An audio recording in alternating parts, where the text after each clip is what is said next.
Dans la petite ville de Nazareth vit une jeune fille appelée Marie.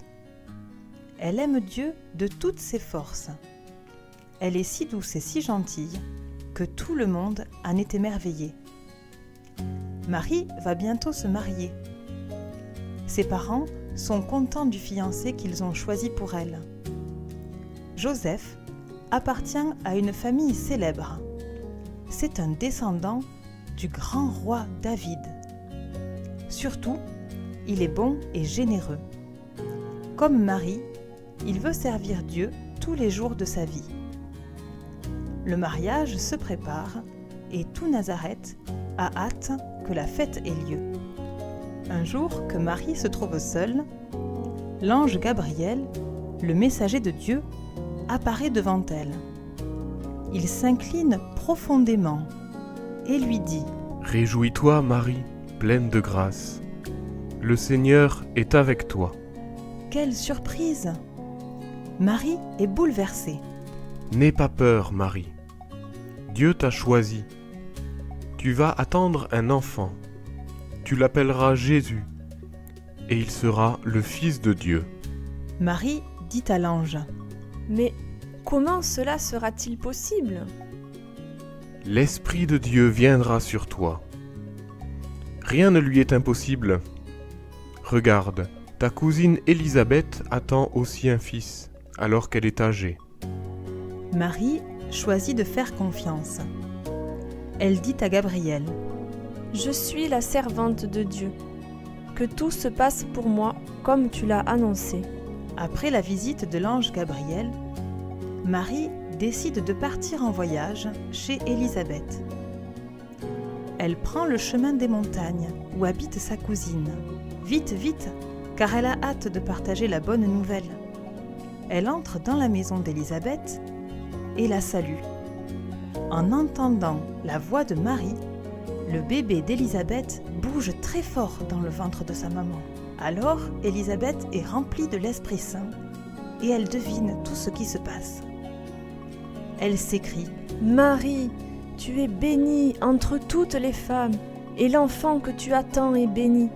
J'ai le bonheur que la Mère de Dieu vienne me rendre visite. Quand tu es arrivée, mon enfant a sauté de joie à l'intérieur de moi. » Marie laisse alors éclater sa joie. « Mon âme dit que le Seigneur est grand.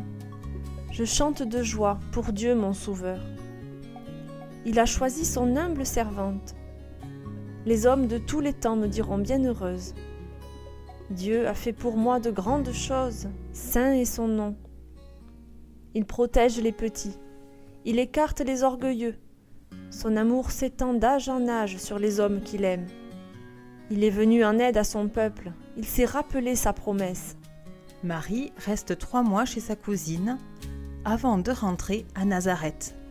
Quand Joseph apprend que Marie attend un bébé, il est d'abord très malheureux. « Je ne suis pas le papa de cet enfant. Je ne peux plus épouser Marie. Que vais-je faire ?»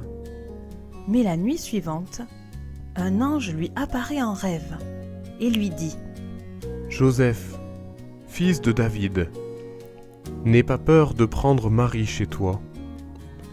L'enfant qu'elle attend vient de Dieu. Tu l'appelleras Jésus. C'est lui qui sauvera le peuple. Il protégera les hommes pour toujours. » Joseph se réveille rassuré. Il peut épouser Marie et attendre avec elle la naissance de Jésus.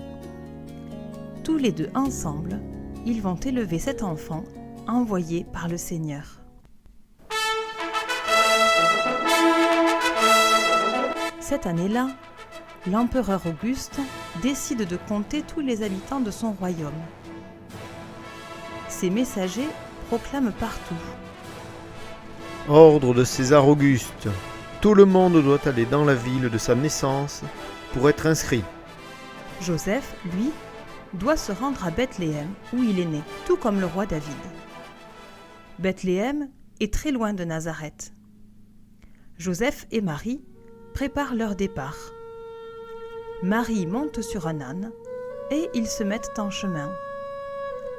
Quel monde sur la route! Courageuse, Marie ne se plaint pas. Joseph la regarde avec inquiétude. Mais elle supporte le rude voyage jusqu'au bout. Enfin, voici les toits de Bethléem. Dès qu'ils sont dans la ville, Joseph et Marie se rendent à l'auberge parce qu'ils doivent trouver un endroit pour dormir.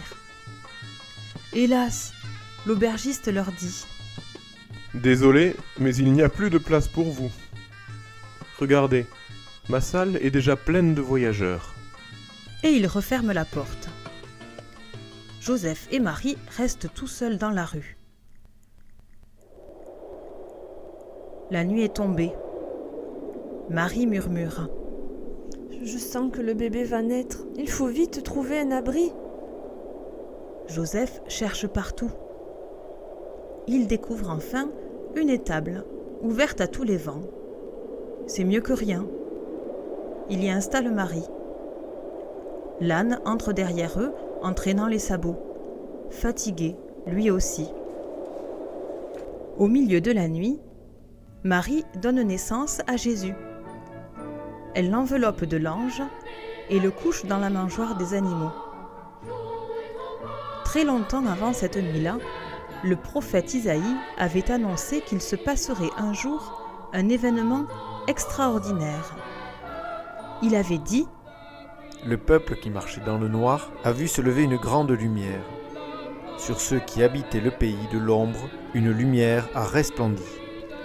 Aujourd'hui, la prophétie s'est réalisée. La naissance de Jésus, c'est la lumière de Dieu qui se met à briller sur le monde. Dans les collines qui entourent la ville, des bergers gardent leurs troupeaux. Mais soudain, un ange leur apparaît. Les bergers sont terrifiés, mais l'ange les rassure. « N'ayez pas peur, car je viens vous annoncer une bonne nouvelle, une grande joie pour tout le peuple. Aujourd'hui est né un sauveur pour les hommes. Allez vite voir ce bébé. Vous le trouverez couché dans une mangeoire. » Au même moment, une foule d'autres anges apparaît. Ils sont trop nombreux pour qu'on puisse les compter. Ils chantent.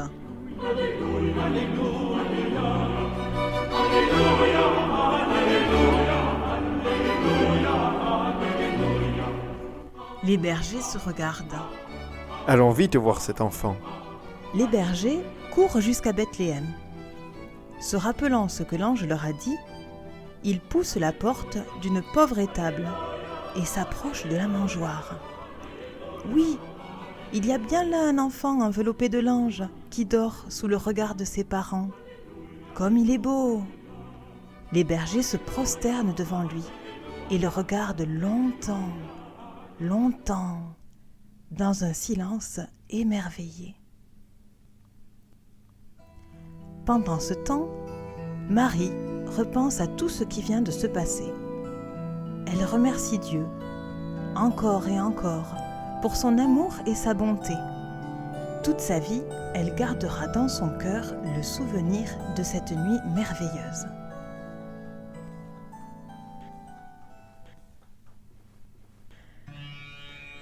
Dans un pays d'Orient, très loin de Bethléem, vivent des mages, des grands savants qui étudient les étoiles. Ils les connaissent toutes par cœur, jusqu'à la plus petite. Comme c'est étrange. Cette nuit, une nouvelle étoile est née, et elle brille très fort. Qu'est-ce qui a bien pu la faire apparaître ? Il y a sûrement une raison. Les mages se penchent sur leurs livres et hochent la tête. Cette étoile annonce la naissance d'un roi chez les Juifs. Ils l'observent à nouveau. Tiens, on dirait qu'elle invite les mages à la suivre. Allons-y.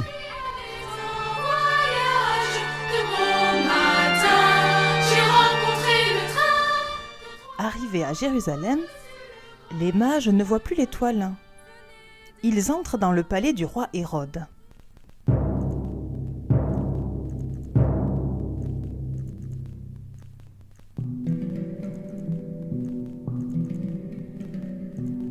est l'enfant roi qui vient de naître ? Cette question inquiète Hérode. Le roi, c'est lui, et personne d'autre. Il demande à ses conseillers. De qui veulent parler ces mages ? Il y a longtemps, les prophètes ont annoncé qu'un enfant sauveur allait naître à Bethléem. Alors, Hérode va trouver les mages. L'enfant que vous cherchez est né à Bethléem. Quand vous l'aurez trouvé, venez me dire où il est. Je veux aller le voir moi aussi. Hérode, jaloux, a l'intention de faire du mal à Jésus. Les mages quittent le palais. Oh, justement, l'étoile est revenue. À Bethléem, l'étoile s'arrête au-dessus de l'étable.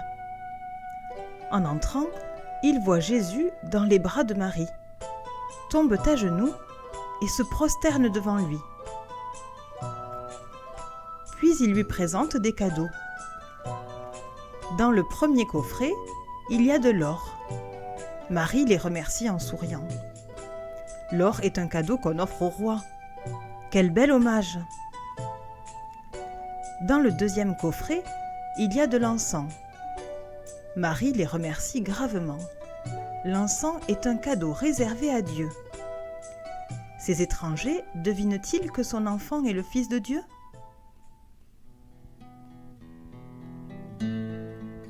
Dans le troisième coffret, il y a de la myrrhe. Le cœur de Marie est triste soudain. La myrrhe est une plante qui permet de soigner les blessures. Cela veut-il dire que Jésus va souffrir ? Les mages s'apprêtent à rentrer chez eux. Ils n'ont pas oublié la demande du roi Hérode et veulent repasser par Jérusalem pour lui indiquer le chemin de l'étable. Mais au milieu de la nuit, un ange leur apparaît en rêve et leur dit « Ne retournez pas voir le roi. » Au petit matin, les mages repartent donc dans leur pays par un autre chemin. Après leur départ, l'ange apparaît à Joseph et lui dit « Lève-toi, prends Jésus et Marie, et emmène-les en Égypte. Restez là-bas jusqu'à ce que je t'avertisse, car Hérode va rechercher l'enfant pour le faire mourir. » Encore un voyage. Marie est remontée sur l'âne, son minuscule bébé dans les bras. Joseph marche à côté. Ils traversent le désert qui mène en Égypte. Ils vont le plus vite possible pour mettre Jésus à l'abri d'Hérode. Voilà, ils sont arrivés dans ce nouveau pays. Maintenant, ils doivent attendre patiemment que le danger soit écarté. Un jour, enfin, l'ange du Seigneur revient voir Joseph en rêve et lui dit « Vous pouvez rentrer chez vous, car Hérode est mort. L'enfant ne risque plus rien. » Voilà donc Joseph, Marie et Jésus sur le chemin du retour.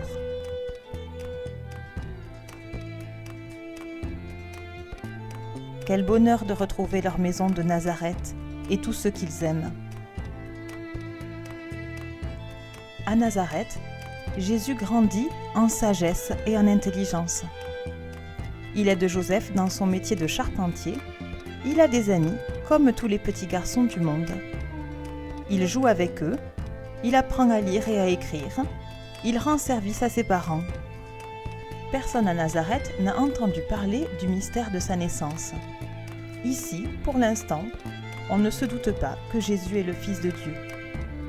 Son papa et sa maman sont les seuls à savoir. Ils l'aiment de toute leur force et ils l'élèvent sous le regard de Dieu.